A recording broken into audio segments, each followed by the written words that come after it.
매주 현장의 목소리를 쉽고 재밌게 알려드리는 현장의 목소리 시간입니다. 임대차 3법의 핵심적인 내용을 알고 나서 전세 가격은 올랐는지 내렸는지 그런 부분을 좀 알아볼 거고요.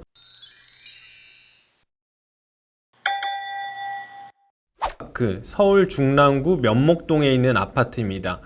7월 10일 대책 발표일에는 온라인에 매물이 345건 정도 떠 있었는데 지금 현재는 96건 정도로 감소가 되어 있는데 그 감소폭이 무려 72.2%입니다. 전세 문의 좀 드리려고 전화드렸는데 네, 남아있는 거 한두 세대예요. 지금 결정 아직 못 하셔서 고민하셨다가 이제 나오는 거 한두 세대 정도. 그 전에 있던 거는 다 소진됐고요. 그러면 지금 전세 계약을 하면 임대차 3법에는 적용이 되는 건가요? 당연히 되죠. 네네. 그럼 좀 전세값이 그것 때문에 많이 올랐나요? 많이 올랐죠. 네. 예, 뭐 금액은 7억 이상 다 올라 있는 상태고 7억 얘기하셨던 분도 지금 뭐 다음 주까지 결정을 하시기 때문에 7억 5천에 나올 것 같아요. 그러면 전에는 어느 정도였어요? 예, 초반에 물량이 좀 많았을 때는 네. 뭐 그렇게 여기가 많았을 때는 뭐 6억에도 됐고 6억 5천에도 됐고 했죠. 네. 예. 근데 지금 뭐 6.17 대책 나오고 나서 오히려 실외거주 요건 맞추시려고 들어가시는 세대들이 많고 예, 전세가 오히려 더 들어갔어요. 예, 그래서 뭐 있었던 거 다 소진돼 있었던 거는 6억 5천에 됐고요. 거의 한 1억 정도는 더 올라갔다고 생각하셔야 돼요. 그럼 일단은 매물도 거의 이 1505세대 중에 한 두 개 정도밖에 없다는 말씀이신 예, 거죠? 한두 세대. 한두 대 지금, 정도요? 결정하시는 거는 뭐 지금 빨리 결정하셔야 되긴 하는데 사실 금액이 문제이기 때문에 집주인분들도 예. 더 높게 얘기하시는 분들도 있지만 그건 네. 사실은 좀 너무 현실성이 없어서 네. 제가 이제 말씀을 안 드리는 거고 한 7억 5천 정도에는 생각을 하셔야 될 것 같아요. 분위기가 지금 계속 그런 분위기라 그러면 한 네. 1억 정도 더 올랐네요. 그럼 임대차 3법 때문에 더 올리시는 집주인도 계세요? 아유 당연한 거죠. 아, 당연한 거예요. 예, 당연하고 예. 뭐 지금 5%밖에 못 올린다라는 것 때문에 더 이제 꽉 채워서 더 올려서 높게 처음부터 놓겠다라는 걸로 바꾸셔서 예, 예. 금액을 계속 올리시는 거고요. 예. 그게 이제 집주인분이 안 놓으셔서 계약이 안 된 건가요? 실질적으로 임대로 나오는 거는 100세대 정도밖에 안 됐어요. 100, 아. 130세대 정도. 거주 요건 때문에 네. 다 더 실입주. 들어갔, 네, 그렇게 나왔던 것도 더 들어가는 상태인 거죠. 거주 요건 강화해서 3년으로 바뀐다, 뭐 분위기가 계속 이렇게 되니까, 예, 그 요건 빨리 채우시고, 이제 뭐, 매매를 하시려면 또 어쨌든 실거주 요건을 하셔야 되는데, 네, 그런 상황에서 계속 전세는 더 지금 풍기 현상으로 가고 있어요. 네. 네. 집주인분들께서도 실거주 요건을 맞추기 위해서 많이 들어가시다 보니까 일단 매물 자체가 절대적으로 부족한 상황이었고 임대차 3법으로 인해서 4년 동안 계약갱신 청구권을 임차인들이 사용을 하면 2년에서 4년으로 늘어나기 때문에 그 4년 동기간 동안에 최대한 전세금을 미리 올려서 전세를 맞추시려는 분들이 많았다. 그러다 보니까 1505세대 가까이 되는 아파트 안에서도 84타입, 즉 한 34평 정도가 매물이 두 개밖에 없는 상황이 된 거죠. 그래서 지금 기존에 7억의 전세 계약을 하려던 것도 집주인이 7억은 너무 또 싸게 임대를 놓는 것 같아서 7억 5천에 지금 매물이 살아있는 상태이고요.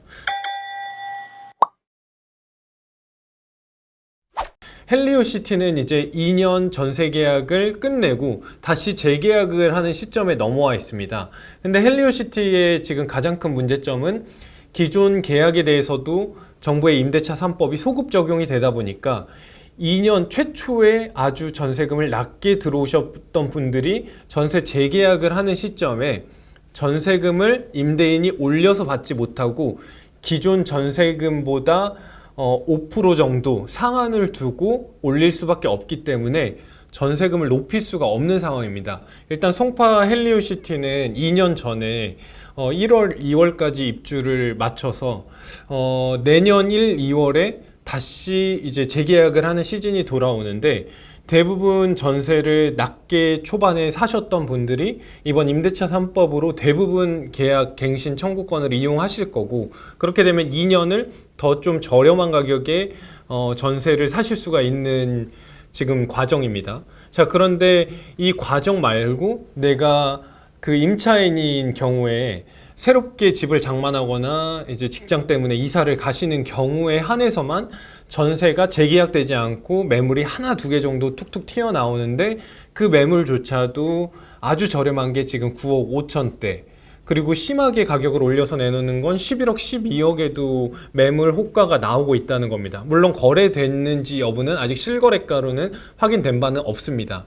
하지만 이제 집주인들의 입장에서는 지금 현재 이 극소한 매물 상황에서 신규 재계약건에 대해서는 가격을 올릴 만큼 최대한 올려놓는다. 자, 그럼 우리가 이렇게 좀 정리를 해볼 수 있을 것 같아요.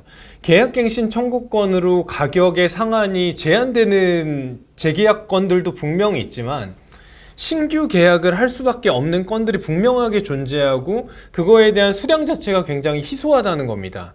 그러니까 신규로 들어와야 되는 신혼부부나 신규로 이사를 와야 되는 임차인의 경우에는 이 높아진 가격을 인정하고 들어오는 수밖에 없고, 그 범주에 있는 것들은 임대차 3법의 범주에 속하지 않은 채로 높은 가격의 거래가 형성될 수밖에 없다는 점이죠.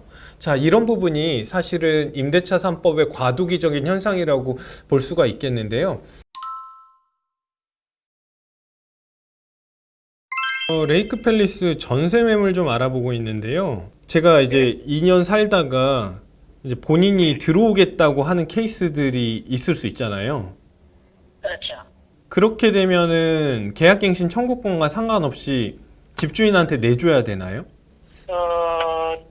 지금 주인이 들어와서 전 세대가 다 들어와서 주고 한다면 별 수가 없어요. 이제 그런 경우라면은 주인도 2년 이상을 살아야 될 그런 의무가 있거든요. 그렇지 않으면 손해보상 그걸 또 하시는 거고. 네, 그렇게 돼 있어요. 근데 그걸로 지금 약간 뭐 분쟁 되는 게 있나요, 실제로? 현장에서요? 여기 뭐 될게 있겠어요. 예? 아직까지는 없죠. 예, 아직까지 그런 사정은 없죠. 물건도 없는 게 문제예요. 알아보시는 것도 있지만 네. 물건도 없어요. 가격은 엄청 많이 올렸나요, 그러면? 매물이 없다는 거는 가격이 뛸 가능성이 높은 거죠. 네. 근데 실제로 호가도 많이 올리셨어요? 아직까지는 뭐 그렇게 탈만한 게 두드러진 건 없는데요. 그렇게 예상이 되신다는 거죠, 분위기가? 예상이 된다는 게 당장 매물이 없다는 거 지금 나타나는 거죠. 매물이 그러면 그 대책 이후에 많이 없어진 건가요? 임대차 3법이라든지 7월 10일 대책이라든지. 예. 주인들은 이제 그거를 되게 염려를 많이 하시는 거고. 예. 기본적으로 여기 잠실은 아시는 바와 같이 이제 토지 이용 허가구역으로 좀 돼 있어서, 그래서 이제 주택 매매할 지역에 좀 문제가 좀 많아요. 그래서 그러다 보니까 그것 때문에 지금 매수세가 이제 확 줄고 또 매물도 줄고 막 이런 건데, 예. 전세까지 이제 겹쳐지기 때문에 지금 어떤 원인이 어떻게 작용하는지는 감이 좀 잘 안 돼요. 네. 그러면 매매 가격은 아직 그렇게 떨어진 건 없고, 전세 가격은 매물이 너무 없어서 오를 수 있는 분위기라는 거죠?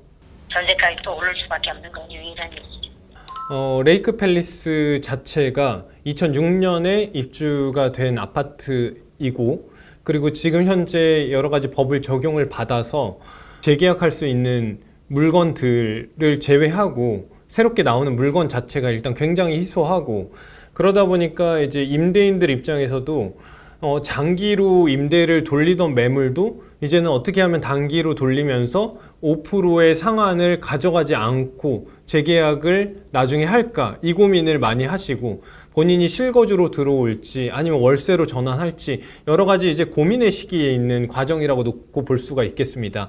그러나 이제 분명한 팩트는 매물은 매매도 없고 전세도 여전히 많이 없다는 겁니다. 그러다 보니 전세는 아무래도 재계약할 수 있는 물건은 재계약을 하는 거고, 결국에 가격의 형성이란 건 남아있는 매물로 가격이 형성되는 건데, 이 남아있는 매물은 임대차 3법과 무관하게 가격을 정할 수 있다는 게 가장 큰 맹점인 부분이죠.